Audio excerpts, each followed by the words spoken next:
Hello दोस्तों आज के वीडियो में हम बात करेंगे NEET PG 2024 third round counselling के रिकंडक्शन को लेके सुप्रीम कोर्ट में जो केस चल रहा था उसके बारे में, और हम बात करेंगे एमसीसी के एक लेटेस्ट अपडेट के बारे में।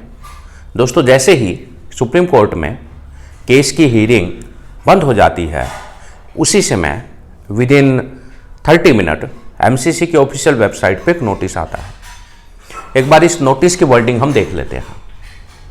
द कैंडिडेट और institute participating in PG counselling 2024 are hereby advised to refer to the following provisional list of joint candidate up to round 3 dated 7 Feb 2025 till 11:30 am of PG counseling 2024. All candidates who have reported to the allotted college and have taken admission should make sure that their name is present in the list.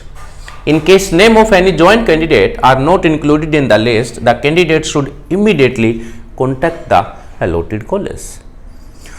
यानी कि दोस्तों 7 फरवरी को 11:30 तक जिन candidate ने अपने allotted institute में join कर लिया है, उनका एक प्रॉपर लिस्ट बनाया है एमसीसी ने, जिसके अंदर तकरीबन 1500 पेजेस हैं।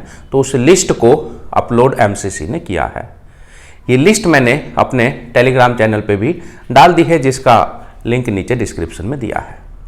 इस लिस्ट में आपको अपना रोल नंबर मिलेगा, आपको नेम मिलेगा, आपको ब्रांच नेम मिलेगा और आपके अलॉटेड इंस्टीट्यूट का नेम मिलेगा। जिन स्टूडेंट का नाम अभी तक इस लिस्ट में नहीं आया है, वो रिपोर्ट कर भी चुके हैं, तो उन स्टूडेंट को इमीडिएटली अपने कॉलेज को कॉन्टैक्ट करना है, so that their name can be added in this list. दूसरी बात, ये लिस्ट में उन्हीं कैंडिडेट के नाम हैं, यानी ये लिस्ट उन्हीं कैंडिडेट के बारे में है जिन्होंने अलॉटमेंट या सीट ज्वाइन एमसीसी की काउंसलिंग में किया है। यानी कि स्टेट कोटा का 50% जो सीट फिलिंग एमसीसी करता है, एमडीएमएस, 100% डीएनबी और डीम्ड यूनिवर्सिटी, यानी जिन लोगों ने एमसीसी की काउंसलिंग से सीट सिक्योर किया है, उन लोगों को अपने नाम सर्च करने हैं। जिनने स्टेट कोटा से अपना सीट सिक्योर किया है, उनके नाम इसमें नहीं मिलेंगे। तो कहने का मतलब, जिन्होंने एमसीसी की काउंसलिंग से सीट सिक्योर किया है, उनके लिए एक लिस्ट पब्लिश हुई है, तो वो स्टूडेंट उस लिस्ट में अपना नाम जरूर फाइंड करें।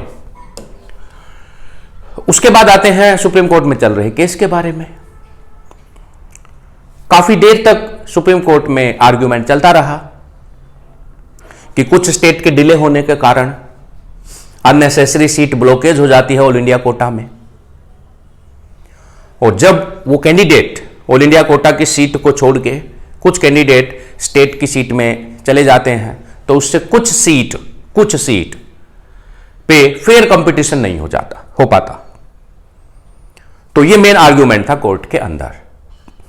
तो काफी देर बहस होने के बाद जज साहब ने पूछा कि काउंसलिंग कब है, तो एमसीसी के काउंसलर ने रिप्लाई किया कि स्टे राउंड तो आज से ही स्टार्ट हो रहा है। बस इतना कहते ही उन्होंने सारी पिटीशंस को डिस्पोज ऑफ कर दिया। तो इट मीन्स अब सिचुएशन वही है जो पहले थी। जो कोर्ट केस है वो डिसमिस हो चुका है, या यूं कहें पिटीशन जो है वो डिस्पोज्ड हो चुकी है। और जब मैंने अपना पहला वीडियो बनाया था इस केस पे, तो मैंने उसी दिन बोल दिया था कि जब नीट पीजी 2024 में ट्रांसपेरेंसी को इंक्रीज करने वाला केस कितना बेसिक था, जब उसी में कुछ नहीं हुआ, तो इस केस में मुझे कुछ होता हुआ दिखाई नहीं दे रहा है। एनीवे दोस्तों, टेक केयर, बाय बाय।